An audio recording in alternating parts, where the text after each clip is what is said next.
नमस्कार। आज के इस एक्सप्लेनर में हम एक ऐसी शख्सियत के बारे में बात करने वाले हैं जिसे महाभारत का सबसे रहस्यमयी, सबसे ताकतवर और शायद सबसे बदकिस्मत योद्धा कहा जा सकता है। एक ऐसी कहानी जो सच में बलिदान और संघर्ष का सबसे बड़ा उदाहरण है। तो चलिए शुरू करते हैं। एक ऐसा वीर जिसके पास सब कुछ था पर फिर भी कुछ भी नहीं था। ये कोट ना हमारी आज की इस पूरी चर्चा का एकदम कोर है। जरा सोचिए, एक ऐसा योद्धा जिसे इस दुनिया ने कभी दिल से अपनाया ही नहीं, जिसने अपनी पूरी जिंदगी दूसरों को दान करने में निकाल दी, और बदले में क्या मिला? सिर्फ दर्द, धोखा और आखिर में मौत। तो आइए समझते हैं कि आखिर ये महान योद्धा था कौन। इस पूरे सफर को अच्छे से समझने के लिए हम कर्ण की लाइफ को इन 5 मेन हिस्सों में देखेंगे। उनका दिव्यजन, सोसाइटी से मिला बहिष्कार, उनकी अटूट दोस्ती, उनका सबसे बड़ा बलिदान और आखिर में उनका वो दुखद अंत। तो चलिए सबसे पहले हिस्से से शुरू करते हैं, एक अनचाहे योद्धा का जन्म। इस कहानी की शुरुआत होती है राजकुमारी कुंती से। अब देखिए, उनके पास एक बड़ा ही चमत्कारी वरदान था कि वो किसी भी देवता का आवाहन करके उन्हें बुला सकती थीं। एक दिन बस अपनी क्यूरियोसिटी में उन्होंने सूर्यदेव को बुला लिया। जब सूर्यदेव प्रकट हुए तो उनके असीम तेज से एक बालक का जन्म हुआ। और हाँ, ये कोई आम बच्चा नहीं था। ये बालक जन्म से ही एक दिव्य कवच और कुंडल पहने हुए था, जो उसे कंप्लीटली इनविंसिबल बनाते थे। लेकिन किस्मत का खेल यहीं से पलट गया। समाज और बदनामी के डर से कुंती बहुत घबरा गई थी, और इस डर में आकर उन्होंने उस निर्दोष शिशु को एक टोकरी में रखा और नदी में बहा दिया। जरा एक सेकंड के लिए इस पल के बारे में सोचिए। उस दिन एक डरी हुई मां ने अपना बेटा खो दिया, और इस दुनिया ने अनजाने में ही सही अपना एक सबसे महान योद्धा खो दिया। खैर, वो बहता हुआ बच्चा आगे चलकर एक रथ चलाने वाले को मिला और उसका नाम रखा गया कर्ण। अब आते हैं कहानी के दूसरे दौर पर, संघर्ष और परशुराम का श्राप। देखिए, कर्ण गरीबी में जरूर बड़े हुए, पर उनके सपने गरीब नहीं थे। उनके अंदर बस एक ही आग थी, दुनिया का सबसे बेहतरीन धनुर्धर बनने की। लेकिन उस वक्त समाज के नियम बहुत सख्त थे।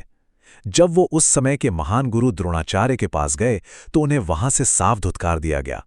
कह दिया गया कि तुम एक सूत पुत्र हो, तुम ये विद्या नहीं सीख सकते। इस अपमान ने ना कर्ण के अंदर खुद को साबित करने की एक ऐसी ज्वाला भड़का दी जो आखिरी सांस तक नहीं बुझी। पर कर्ण हार मानने वालों में से कहाँ थे? वो सीधे भगवान परशुराम के पास पहुंच गए।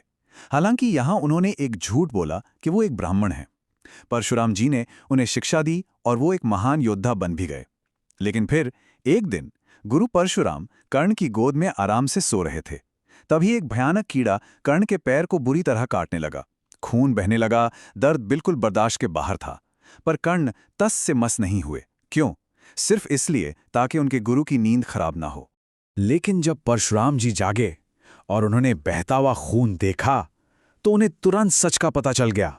बहुत ज्यादा गुस्से में आकर उन्होंने वही कर्ण को श्राप दे दिया, तुम ब्राह्मण नहीं हो, इसलिए जब तुम्हें अपनी इस विद्या की सबसे ज्यादा जरूरत होगी, ठीक उसी वक्त तुम सब कुछ भूल जाओगे। और सच कहूं तो इस एक श्राप ने कर्ण के भविष्य की सबसे दुखद नींव रख दी। इसके बाद आता है तीसरा हिस्सा, दुर्योधन की मित्रता और सम्मान। तो हुआ ये कि वक्त बीता और राज्य में एक बहुत बड़ी प्रतियोगिता रखी गई। एक तरफ थे सबके चहेते सम्मानित राजकुमार अर्जुन, जिनकी हर जगह जय जयकार हो रही थी, और दूसरी तरफ थे कर्ण, जिन्हें फिर से उनकी जाति की वजह से नीचा दिखाया जा रहा था। जब कर्ण ने आगे बढ़कर अर्जुन को खुलेआम चैलेंज किया तो पूरी सभा उन पर हंसने लगी। भीड़ ने उन्हें एक बार फिर से रिजेक्ट कर दिया। लेकिन इस पूरे अपमान के बीच एक शख्स सामने आया, वो थे दुर्योधन। उन्होंने सबके सामने अनाउंस कर दिया, आज से कर्ण अंगा का राजा है। जरा इस मोमेंट की इंटेंसिटी को महसूस कीजिए। लाइफ में पहली बार किसी ने कर्ण को अपनाया था, उसे बराबरी का सम्मान दिया था। उस दिन इमोशंस में डूबे कर्ण ने कसम खा ली कि वो अपनी आखिरी सांस तक अपनी पूरी जिंदगी और वफादारी दुर्योधन के नाम कर देंगे। अब चलते हैं चौथे हिस्से की तरफ, सबसे बड़ा दानवीर। देखिए, कर्ण सिर्फ एक असाधारण योद्धा या अच्छे दोस्त ही नहीं थे, वो इस दुनिया के सबसे बड़े दानवीर होने के लिए जाने जाते हैं। उनके दरवाजे से कोई कभी खाली हाथ नहीं गया। लेकिन उनके दान की सबसे बड़ी परीक्षा तब हुई जब एक दिन भगवान इंद्र खुद एक भिखारी का भेष बनाकर उनके पास आ गए। और पता है उन्होंने क्या मांगा? वही दिव्य कवच और कुंडल जो जन्म से कर्ण की बॉडी से जुड़े थे, जो हर हाल में उनकी जान बचाते थे। अब हमारे दिमाग में ये सवाल आता है कि कोई इंसान जानते बूझते अपनी एब्सोल्यूट सुरक्षा किसी अनजान भिखारी को क्यों दान कर देगा? यही तो कर्ण की महानता थी। बिना एक सिंगल थॉट दिए उसने अपना कवच कुंडल निकालकर दान कर दिया, ये अच्छी तरह जानते हुए भी कि अपनी सबसे बड़ी सुरक्षा दान करके वो सीधे सीधे मौत को आमंत्रण दे रहे हैं। और आखिर में हम पहुंचते हैं कहानी के 5वें हिस्से पर, कुरुक्षेत्र और कर्ण का अंत। इन सारी घटनाओं ने आखिरकार कुरुक्षेत्र के उस महायुद्ध की नींव रख दी। युद्ध का 17वां दिन। हवा में तीर उड़ रहे हैं, तलवारें टकरा रही हैं, पूरे मैदान में घड़दर मचा है। कर्ण और अर्जुन बिल्कुल आमने सामने हैं, लेकिन अचानक सब कुछ पलट जाता है। कर्ण के रथ का पहिया मिट्टी में बुरी तरह धंस जाता है। पहिया बाहर निकालने के लिए कर्ण ने युद्ध के रूल्स के हिसाब से अर्जुन से थोड़ा टाइम मांगा, लेकिन ठीक उसी पल भगवान कृष्ण ने अर्जुन से दबे शब्दों में कहा, "ये मौका है, वरना तुम हार जाओगे।" कृष्ण जो को अच्छी तरह पता था कि रूल से चलकर इस महायोद्धा को हराना नामुमकिन है। और वही हुआ जिसका सबसे ज्यादा डर था। ठीक उसी पल परशुराम जी का वो भयानक श्राप अपना असर दिखाता है। कर्ण अपनी पूरी विद्या भूल जाते हैं। अर्जुन ने तीर छोड़ा और कर्ण धरती पर गिर गए। एक महान योद्धा जिसे कभी किसी ने अपना नहीं माना, जिसका साथ किस्मत ने हमेशा छोड़ दिया। वो शख्स जो हमेशा गलत साइड था, पर ध्यान दीजिए, जिसका दिल कभी गलत नहीं था। आखिर में आते हैं इस कहानी के मोरल पर, हार कर भी जीत।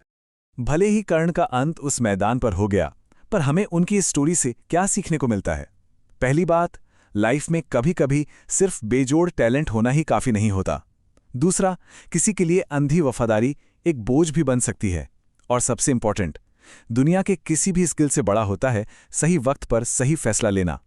टर्न की पूरी लाइफ डेस्टिनी और चॉइसेस के बीच की कशमकश रही। इसलिए मैं हमेशा मानता हूं कि कर्ण सिर्फ इतिहास का एक नाम नहीं है, वो एक इमोशन है। एक ऐसा योद्धा जिसने अपने अधिकार कभी नहीं पाए, जिसके कर्म और किस्मत हमेशा आपस में टकराएं। वो युद्ध में भले ही हार गया, पर सच कहूं तो आज तक हम सब के दिलों में जीत लिया है। क्या किस्मत से लड़ने वाला हर इंसान अपने आप में एक कर्ण नहीं है? इस बारे में जरूर सोचिए। इसी आखिरी विचार के साथ आज का ये एक्सप्लेनर हम यहीं खत्म करते हैं। बहुत बहुत धन्यवाद।